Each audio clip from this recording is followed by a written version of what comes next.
నమస్తే, welcome to our channel. నేను పద్మిని. ప్రస్తుతంతో పాటు ప్రముఖ ఆధ్యాత్మికవేత్త, వాస్తు జ్యోతిష పండితులు, లలిత ఉపాసకులు, వాస్తు జ్యోతిష శిక్షణ నిపుణులు బ్రహ్మశ్రీ నానాజీ పట్నాయక్ గారు మనతో పాటు ఉన్నారు. మాట్లాడదాం. సార్ నమస్తే సార్.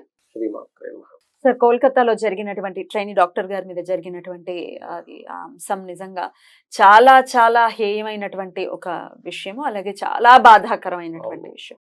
Very very painful. చూస్తూ ఉంటే హృదయ విదారకంగా అయిపోయింది పరిస్థితి. నిజంగా ఇంత క్రూరంగా ఎందుకు బిహేవ్ చేయాల్సి వస్తుంది? రేప్ చేశారు, అమ్మాయిని చంపేశారు. ఇంత క్రూరంగా అసలు భయానకంగా ఉంది సార్ బయట పరిస్థితి అంతా కూడా. అయితే ఇది ఓన్లీ ఆ డాక్టర్ విషయమనే కాకుండా మనం దైనందిన జీవితంలో ఆడవాళ్ళు ఇట్లాంటి హింసలు చాలానే ఎదుర్కొంటూ ఉన్నారు. అది బయట మనం పబ్లిక్ లోకి ఉద్యోగం చేయడానికి వెళ్తున్నాం, రకరకాల చూపులకు అనుకోవచ్చు, చూపులతో కూడా ఇబ్బంది పెట్టే వాళ్ళు చాలా మంది టచ్ చేస్తారు ఇట్లా. అలాగే ఇంట్లో కూడా భార్యాభర్తలు అయితే గనక వైఫ్ ని హింసించే వాళ్ళు ఉంటారు. వైఫ్స్ కూడా హింసిస్తారు, సెకండరీ. ఇప్పుడు ఓన్లీ ఆడవాళ్ళ వయసు వర్స రెండు ఉంటాయి. కానీ ఇష్టం లేకుండా ఆవిడ్ని శారీరకంగా హింసించేటటువంటి అది కూడా ఖచ్చితంగా నేరం. అది రేప్ కిందనే కన్సిడర్ చేస్తాం. అసలు ఈ మొత్తం వ్యవహారం అసలు ఎట్లా సార్? రక్షణ ఎలా కలుగుతుంది? ఎట్లా ఆడవాళ్ళకి తమను తాము రక్షించుకోవటం ఎలా అనేది అడిగితే ఏంటి సార్ సమాధానం ఏమైనా ఉందా? నాకు ఏమనిపిస్తుంటుంది అంటే, ఒక్కోసారి మనం చూడండి, కొన్ని మాటలు నువ్వు పశువులా ప్రవర్తిస్తున్నావు అంటారు చూసారా. కానీ చాలా మందికి తెలియని విషయం చెప్పమంటారండి. ఏ పశువు కూడా తన ఫీమేల్ దాంతో ఇష్టం లేకుండా మీటింగ్ చేయదు, తెలుసా మీకు? ఆ పశువు ఇష్టపడితేనే ఈ పశువు దాంతో చేస్తుంది. అంటే పశువు కంటే హీనం. ఒక మనిషి, ఒక డాక్టర్ అయి ఉండి ఎంతో మందికి ప్రాణాలు పోస్తున్నటువంటి అమ్మాయిని, అంటే అక్కడ చూడండి, ఒక రేప్ చేసిన వ్యక్తి అది ఫస్ట్ రేప్ అయి ఉండదండి. ఎప్పుడైనా గుర్తుపెట్టుకోండి. ఆల్రెడీ గతంలో చాలా చేసి ఉంటాడు. అంత క్రూరంగా బిహేవ్ చేయడం ఒకటి. అంత ధైర్యంగా ఎలా చెప్తున్నాడు సార్? నేనే చేశాను, ఏమైనా చేసుకోండి అని. అది ఉన్మాద స్థితి అంటారు. ఉన్మాద యోగాలు ఉంటాయండి. నేను రేపిస్టులు అంటే రకరకాల మానసిక స్థితి ఉండే వాళ్ళ గ్రహస్థితులు ఎలా ఉంటాయని మేము స్టడీ చేస్తుంటాం కదా. ఉన్మాద యోగాలు కొన్ని ఉంటాయి. అంటే వాళ్ళకి కాంబినేషన్స్ ఎట్లా ఉంటాయంటే, రాహువు, కుజుడు, సాటర్న్, మూన్ మెయిన్ గా పాడైపోతాడు. కుజాస్ అనేవి ఉంటే జస్ట్ కోపం ఉంటుంది, అట్లా కాదు, మూన్ పాడైపోయి ఉంటారు వాళ్ళకి. మూన్ పాడైపోయి ఉన్నప్పుడు ఏంటంటే వాళ్ళు ఉన్మాదంగా ప్రవర్తిస్తారు. అంటే వాళ్ళకి మళ్ళీ ఇంకొక బ్యాలెన్స్ చేసేటువంటి ఇంకో ప్లానటరీ కాంబినేషన్ వచ్చింది అనుకోండి. ఇన్ సెన్స్ ఒక శుక్ర బుధ, లేకపోతే శుక్ర గురువు, ఇట్లా వస్తే మళ్ళీ ఇంత ఉన్మాదంగా ఉన్నా కూడా వాళ్ళలో లవింగ్ నేచర్ కూడా ఉంటుంది. At the same time balance అవుతుంది. బట్ ఇది బ్యాలెన్స్ చేయనటువంటి నేచర్ ఏదైనా బలంగా కనుక ఒకరికి వస్తే, అది వాళ్ళు దాన్ని దక్కించుకోవడానికి ఎక్కడికైనా వెళ్తారు. అంటే నాట్ ఓన్లీ ఇన్ రేప్ అని కాదు. నేను ఒకటే చెప్తాను, ఎప్పుడు కూడా ఒకటే ఫార్ములా చెప్తాను మా పిల్లలు కానీ ఎవరికైనా దేని మీద విపరీతమైన పిచ్చి ఉందంటే, అది డబ్బు మీద కావచ్చు, స్త్రీ మీద వ్యామోహం కావచ్చు, భూముల మీద, ఆస్తుల మీద కావచ్చు. కొంతమందికి భూముల మీద ఉంటుంది. అలాంటప్పుడు సొంత అన్నదమ్ములను, అక్క చెల్లెలను కూడా చంపేస్తాడు. కొంతమందికి స్త్రీ వ్యామోహం ఉంటుంది. వాడు చిన్నపిల్ల, పెద్ద పిల్ల ఏంటి సంబంధం లేదు, ఇట్లాంటి అగత్యాలు జరుగుతూ ఉంటాయి. కొంతమంది డబ్బు మీద ఉంటుంది, వాడు ఎవరినైనా మోసం చేస్తాడు. అట్లా ఏంటంటే ఉన్మాద యోగము అంటారు. ఉన్మాద యోగాలు ఉన్నప్పుడు ఏమవుతుందంటే, అది పర్టికులర్గా లగ్నాన్ని, శీలస్థానం అంటే 4వ స్థానాన్ని, కర్మస్థానాన్ని, వీటిని పాడు చేస్తుంది. చంద్రుడిని పాడు చేస్తుంది. పాడు చేసినప్పుడు వాళ్ళు ఇలాంటి స్థితికి వెళ్తారు. మరి ఇలా ఉన్నప్పుడు చిన్నప్పుడే తెలిసింది మనకి, జాతకం చూసాము, వీడు ఉన్మాద యోగంలో పుట్టాడని తెలిసింది.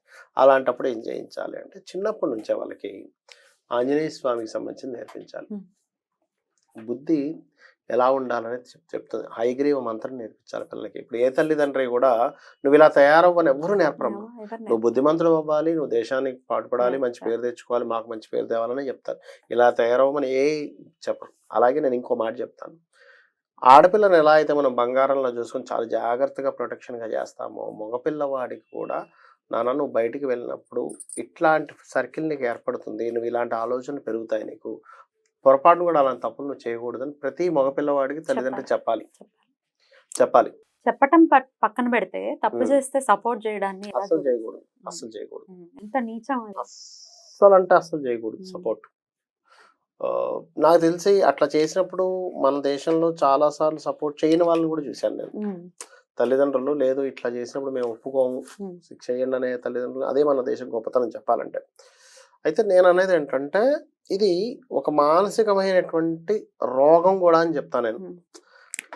అలాంటప్పుడు మనం చిన్నప్పుడే జాతకం చూపించుకొని ఈ చంద్రుడు కనుక మనస్కారకుడు, ఈ ఉమ్. చంద్రుడు గనక ఈ ఉన్మాద యోగ సంబంధించినటువంటి గ్రహస్థితి కలిగి ఉన్నప్పుడు చిన్నప్పటి నుంచి వాళ్ళకి దీక్షలు తీసుకోవడం కానీ లేకపోతే ఒక మంచి బాటలో నడుపుతూ వాడు ఏ సర్కిల్లో వెళ్తున్నాడు పిల్లవాడు, బ్రాటప్. వ్యసనాలు ఇప్పుడు Yeah. చూడండి మనకి వేదము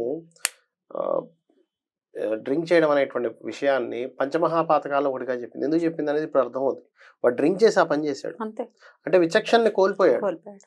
విచక్షణని కోల్పోయేటువంటి స్థితి నీకు డ్రింకింగ్ లో ఉంటుంది. Yes, sir. అందుకని వేదం దాన్ని దూరం పెట్టింది. నువ్వు పథకాల్లో ఒకటి అవుతుంది నువ్వు డ్రింక్ చేయడం అనేటువంటిది. ఉమ్. మళ్ళీ ఇక్కడ ఈ రకంగా చంద్రస్థితి గనక పాడైతే అలా ఉంటుంది. అయితే చాలా మంది ఏమంటారు, డ్రెస్సింగ్ ఇది లేకపోవడం వల్ల పురుషుడికి ఆ ఇది కలుగుతుంది అంటాడు. నేనేమంటానంటే ఒకటే గుర్తుపెట్టుకోండి, ఒక చీమ ఉంది, ఒక చీమ ఇంకో చీమతో చేస్తుంది.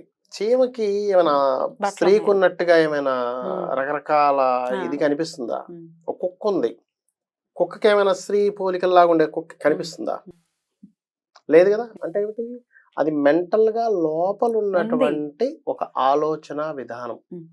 అందరు భగవంతుడు మగవాళ్ళు ఎందుకు చేయట్లేదు? ఎందుకు చేయట్లేదు? వీళ్ళు ఎందుకు చేస్తారు? ఇంకోటి ఏంటంటే భగవంతుడు ఈ సృష్టి కార్యం జరగడానికి ఒక సాఫ్ట్వేర్ ని పెట్టాడు ప్రొడక్టివిటీ కావాలని. అది ఇన్బ్యాలెన్స్ అయినప్పుడు వాడు తిరిగిన తిరుగుళ్ళు కావచ్చు, వాడు పెరిగిన వాతావరణం కావచ్చు, వాడు చూసిన దీని కావచ్చు, వాడుకుండే అలవాట్లు కావచ్చు, అవి ఇన్బ్యాలెన్స్ చేస్తాయి. ఇంకొంచెం డ్రింకింగ్ చేశాడు అనుకోండి మనిషి, ఇంకొంచెం ఒక రకమైన దీంట్లోకి వెళ్ళిపోతాడు. లేకపోతే కొంతమంది రకరకాల ఇప్పుడు రకరకాలు తీసుకుని ఉంటారు చూసిన వాళ్ళందరూ కూడా ఒక రకమైన స్థితిలోకి వెళ్ళిపోతారు. Yes, sir. వెళ్ళిపోయినప్పుడు ఇది నీకు మంచి ఇది చెడు అనేటువంటిది వేరు చేసుకునేటువంటి ఆలోచన విధానం రాదు ఆ వ్యక్తికి. రానప్పుడు ఇలాంటివి జరుగుతాయి. అంటే మన బాధ్యత ఏమిటి అంటే, ఒకటి చట్టాలు చాలా ఇదిగా అవ్వాలి, చాలా స్ట్రిక్ట్గా తయారవ్వాలి. అలా స్ట్రిక్ట్గా తయారు చేస్తే కూడా ఒక ప్రమాదం ఉంది. ఎలాగా, లేని వ్యక్తి మీద ఏదైనా నేరం కనుక మోపితే వాడు అనవసరంగా బలైపోతాడు కదా అని భయం. మరి అలా అని చేయకపోతేనేమో భయం ఉండదు. అంటే దీన్ని బట్టి ఏమిటి, ఇంటి నుంచే చిన్నప్పటి నుంచే ఆ పిల్లవాడిని ముఖ్యంగా జాగ్రత్తగా ఇచ్చేయగలగాలి. Right sir. ఎవరో మనల్ని కాపాడతారు అనుకోవటం భ్రమ. అంతే. కాపాడేవాడు ఒకడు ఉన్నాడు, వాడే కాపాడాలి. మన కర్మానుసారైనా మనకి వచ్చేసింది, జీవితం వచ్చేసింది, ఆ కర్మ రాసేసాడు. కానీ భగవంతుడు తండ్రి కాబట్టి కాపాడతాడు. రాయడం అంటే భగవంతుడు రాయడం కాదు, మనం మనమే కర్మలను బట్టే అలా రాయబడతాయి. అలా రాయబడతాయి. మరి కాపాడేవాడు ఉన్నాడు కాబట్టే కదా ఆయన అస్తిత్వం మీదకే వస్తుంది ఇది డెఫినెట్ గా. ఆయన కాపాడు తీరుతాడు. ఎట్లా సార్ రక్షణ ఎలా కల్పించుకోవాలి మాకు మేము? రక్షణ ఎలా కల్పించుకోవాలంటే దానికంటే ముందు ఒక విషయం చెప్పేసి నేను మీకు చెప్తాను. తప్పండి. అంటే ఇప్పుడు ఈ కర్మ రాయడం అనే దాన్ని ఒక క్లారిటీ ఇస్తాను మీకు. తప్పండి సార్. ఎలా అంటే ఇప్పుడు మనం ఎగ్జామ్ రాసాము, ఎగ్జామ్ రాసిన తర్వాత దిద్దేవాడు కొన్ని మార్కులు వేస్తాడు, అంతేగాని ఆ దిద్దేవాడు మీరు ఎవరో తెలియదు. అవునా? చాలా మంది ఏమనుకుంటారంటే ఇది ఏదో భగవంతుడు రాత రాసాడు అందుకే నాకు ఇలా నడుస్తుంది అనుకుంటా. కాదు, నువ్వు రాసిన ఎగ్జామ్స్ మార్క్స్ పడ్డట్టే పోయిన జన్మలో నువ్వు చేసిన కర్మ బట్టి ఈ జన్మలో నువ్వు ఉన్నావు, రిజల్ట్ వచ్చింది. Okay, fine. సో ఇది మనం అర్థం చేసుకోవాలి, పాయింట్ నెంబర్ 1. రెండవది ఏంటంటే, ఆ సంఘటన అంత దారుణంగా జరిగితే దాన్ని వాళ్ళ తల్లిదండ్రులకి తెల్లారిన తర్వాత ఆత్మహత్య అని ఎట్లా చెప్పారు అసలు?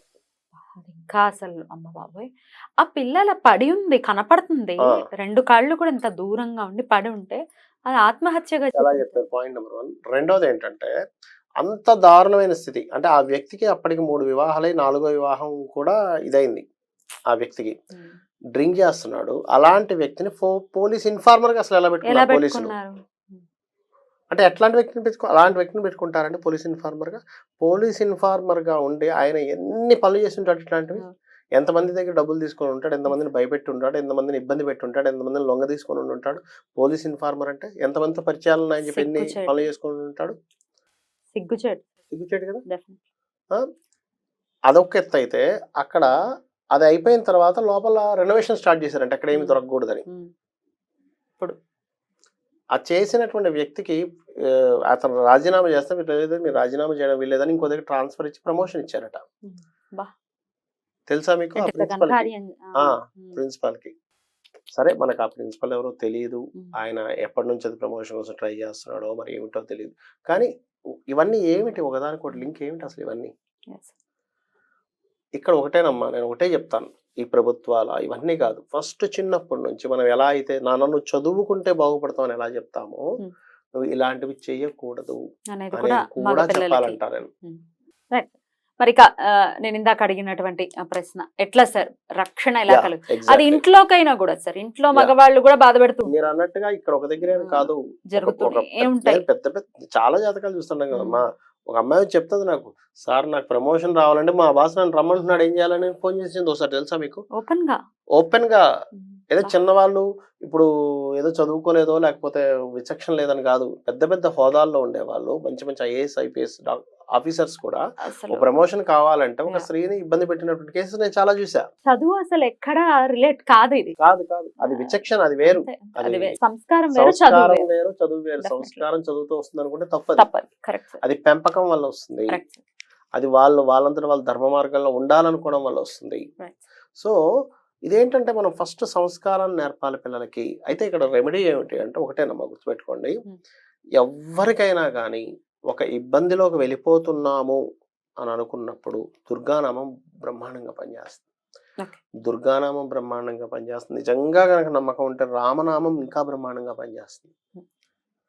ఒక స్త్రీమూర్తి బయటికి వెళ్ళేటప్పుడు అత్యవసర పరిస్థితుల్లో వెళ్తుంది, తప్పదు. ఆ సమయంలో వెళ్ళాలి, అక్కడ డేంజర్ ఉంది కానీ తప్పదు అనుకున్నప్పుడు రాముడిని దుర్గని కనుక చేసుకుంటూ వెళ్తే మైండ్లో మీకు తెలియకుండానే రాముడు ముందు వెనక పక్కన ఉంటాడట. ఒక రక్షణ కవచంగా ఉంటాడట, మా శాస్త్రం చెప్తుంది అది. ఖచ్చితంగా ఉంటారు వాళ్ళు. ఉండి మీకు అక్కడ ఎవరైనా అటాక్ చేయబోతున్నారు అన్నప్పుడు తెలియకుండానే ఇంకో వ్యక్తులు అక్కడ వచ్చేలా చేస్తాడు అక్కడికి. అంత ఎంత పర్ఫెక్ట్ గా ఉంటుంది అంటే నిజంగా కనుక నమ్మి కనుక మనం Yeah. చేసుకోగలిగితే 100% మన రక్షణ దొరుకుతుంది. నమ్మకమే అక్కడ మనం దొరుకుతుంది. పెట్టాలి. దాంతో పాటు ఇప్పుడు రాబోయేటువంటి 25 నుంచి 18-9 లోపల ఇక్కడ శుక్రుడు ఇక్కడికి వస్తున్నాడు. Hmm. ఇంకా జాగ్రత్తగా ఉండాలని చెప్తున్నాను నేను. ఇంకా చాలా చాలా జాగ్రత్తగా ఉండాలి ఈ Okay. టైంలో. Okay. జాగ్రత్త వహించాలి. అవును. రాముడే ఇట్లాంటి సమస్యల నుంచి జరగకూడదని ఎంత కోరుకున్నా మీరు ఇందాక చెప్పినట్టుగా కర్మానుసారైనా జరిగిపోతున్నాయి కాబట్టి Yeah. ఇంత దారుణాతి దారుణంగా జరగకూడదని కోరుకుంటూ ఎగ్జాక్ట్లీ. డెఫినెట్ గా రాముడి రక్ష అందరికీ ఉండాలని మనస్ఫూర్తిగా కోరుకుంటూ ఆవిడ ఎక్కడున్నా ఆవిడ ఆత్మకి శాంతి కలగాలని మనస్ఫూర్తిగా కోరుకుంటూ నమస్తే సార్. శ్రీమాత్రే నమః.